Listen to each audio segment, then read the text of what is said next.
ये जाखल गांव की टंकी है, बड़ी टंकी जिसमें पानी भर रहे हैं टेस्टिंग के लिए, लेकिन पूरी टंकी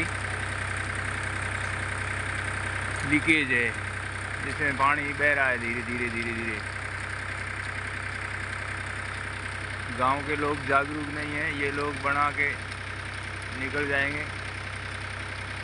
इसका कोई समाधान हो तो सभी लोग इकट्ठा होके करें। ग्राम पंचायत जाखल की ये टंकी है बड़ी, जिसमें ये पानी टपक रहा है ऐसे पानी।